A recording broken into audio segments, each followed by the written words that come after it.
राजस्थान भर में विद्युत संकट की खबरें आ रही हैं, लगातार परेशानी हो रही है, कृषक परेशान है। आज की बैठक में किन मुद्दों पर चर्चा हुई और क्या ये मुद्दे भी उठे? बिल्कुल आज के टाइम में जो किसान सबसे ज़्यादा मुसीबत में है, देश का अन्नदाता जो मुश्किल की घड़ी में है, तो उनको कैसे तुरंत प्रभाव से राहत पहुंचा सकें और उनकी समस्या का समाधान कम से कम समय में कैसे कर सकें, उसके बारे में अधिकारियों को निर्देशित किया। और वाकई में बहुत ज़्यादा अपने क्षेत्र के अंदर, बाड़मेर जैसलमेर संसदीय क्षेत्र के अंदर बहुत ज़्यादा लाइट की दिक्कत है। आज किसानों को 2 से ढाई घंटे एवरेज बिजली मिलती है, जिसकी वजह से अपने रबी की फसल की बुआई नहीं कर पा रहे हैं और बहुत ज़्यादा परेशानी में है। और इसके साथ साथ किसानों ने डिमांड भी भर रखे हैं। आज 2022 तक के सारे डिमांड भर दिए। डिमांड भरने के बाद में भी उनको 1.5-2 साल हो गए हैं, कनेक्शन नहीं मिल रहे हैं, जिससे किसान परेशान हैं। उन सारी परेशानियों को, किसानों की परेशानियों को अवगत कराया अधिकारियों को और उनसे निर्देशित किया कि आप जल्दी से जल्दी इस सिस्टम के अंदर सुधार करके किसानों को तुरंत प्रभाव से राहत पहुंचाएं। अभी जो बिजली दे रहे हो कम से कम वो पूरी वोल्टेज की दो और कम से 6 घंटे बिजली का सरकार ने जो वादा किया कर रखा है किसानों को, वो पूरी 6 घंटे और पूरी गुणवत्ता के साथ, पूरे वोल्टेज के साथ में बिजली मिले, इसके लिए इन सबको निर्देशित किया है। विभाग का क्या तर्क है? जीएसएस नहीं बने नहीं है, लोड बहुत ज्यादा है, विभाग खुद ये कह रहे हैं। विभाग का तर्क है कि ट्रांसमिशन सिस्टम ठीक नहीं है। अब यहाँ से शिव के अंदर जो 220 जीएसएस बनने के बाद में इस क्षेत्र की काफ़ी समस्या का समाधान होगा। ऐसे ही सेड़वा के अंदर भी 220 जीएसएस की रिक्वायरमेंट है।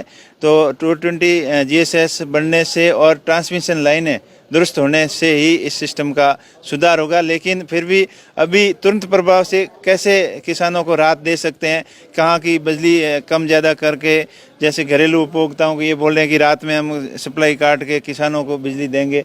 जो भी सिस्टम आपको ठीक करना है, अभी बुआई का समय चल रहा है और अभी 1-1.5 महीने का जो टाइम है किसानों को, उसमें ज़्यादा से ज़्यादा बिजली कैसे दे सकते हैं, कैसे दे सकते हैं, उसके लिए उनको निर्देशित किया है। सर, कई ऐसे जीएसएस हैं जो डीएनपी एरिया से वायरिंग होकर जानी है, इस वजह से भी वो लंबित है, उनका काम अटका पड़ा है, तो उनको लेकर भी लोकसभा बिल्कुल डीएनपी एरिया के उनकी समस्या का लोकसभा के अंदर क्वेश्चन उठाएंगे। और उन्होंने जैसे हाईकोर्ट की कोई गाइडलाइन है कि अंडरग्राउंड कर सकते हैं, तो अंडरग्राउंड के लिए अलग विशेष बजट स्वीकृत किया जाए ताकि डीएनपी क्षेत्र के अंदर रहने वाले लोगों को भी मूलभूत सुविधाओं का लाभ मिल सके और किसानों को कृषि कनेक्शन के लिए कनेक्शन मिल सके, उसके लिए भी पूरी मजबूती से पैरवी करेंगे। जो सिस्टम खराब हो रखा है, जो पुरानी जर्जर हालत की लाइनें हैं, आज 30-30, 40-40 साल से लाइनें डाले हुए हो गए और उनकी जो खराब हो चुकी है, जिनकी कैपेसिटी के बियॉन्ड उसके ऊपर लोड है, तो ऐसी लाइनें चिन्हित करके, ऐसी जगह चिन्हित करके जहाँ जीएसएस की नए की रिक्वायरमेंट है,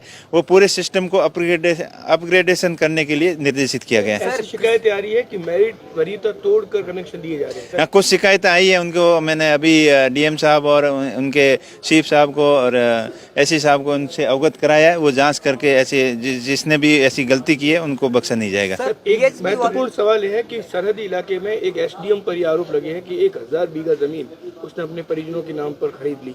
कितना गंभीर मुद्दा मानते हैं? बहुत गंभीर मामला है और वैसे प्रतिबंधित क्षेत्र के अंदर कोई परमिशन, एसडीएम की परमिशन के बिना जा ही नहीं सकता। और एसडीएम के रहते हुए ऐसी गड़बड़ी हुई है तो उसकी जांच करवाएंगे और उसको सख्त सख्त सजा भी दिलाएंगे। ये मामला आपके संज्ञान में है? इसको लेकर बिल्कुल, पिछले 2-3 दिन से मेरे संज्ञान में आया है और मैंने बात की है और इनको इसकी जाँच करवाएंगे। सर, डीएसडी के कनेक्शन जारी नहीं कर रही है और सुपर स्पेशल के कनेक्शन डिस्कॉम धड़ल्ले से जारी कर रही है। नहीं, अभी सुपर स्पेशल का भी मैंने बात किया। सुपर स्पेशल में भी यही दिक्कत आ रही है, जहाँ कैपेसिटी नहीं है, जहाँ लोड देने की कैपेसिटी के बियॉन्ड लोड ज़्यादा है, तो वहाँ पर सुपर स्पेशल के किसी भी प्रकार के नहीं दे रहे हैं। पहले एग्जिस्टिंग जो कनेक्शन है उनको पूरी बिजली दे, पूरे वोल्टेज के साथ में दे, ये निर्देशित किया। और सिस्टम को ठीक करके लंबित कनेक्शन जो भी है, जो सामान्य योजना के हैं या स्पेशल के हैं, सुपर स्पेशल के हैं, सारे कनेक्शन जल्द से जल्द सिस्टम को अपग्रेडेशन करके देने के लिए निर्देशित किया है। और अधिकारियों ने ये बताया कि हम इस पूरी टीम लगी हुई है, आने वाले 1 साल के अंदर सारे सिस्टम को दुरुस्त कर देंगे।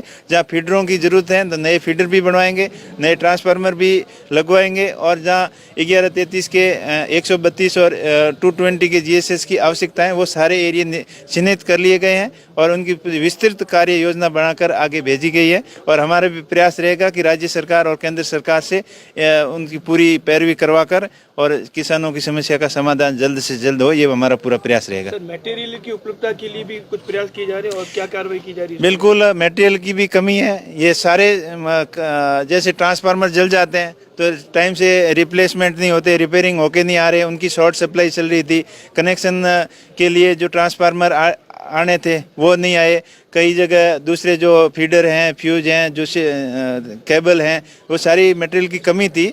वो तुरंत प्रभाव से परचेज करने के लिए उनको डिमांड बनाकर भेजने के लिए निर्देशित किया है, ताकि एमडी से और सेक्रेटरी से भी बात करेंगे और इन समस्या का जल्द समाधान निकालने का प्रयास करेंगे।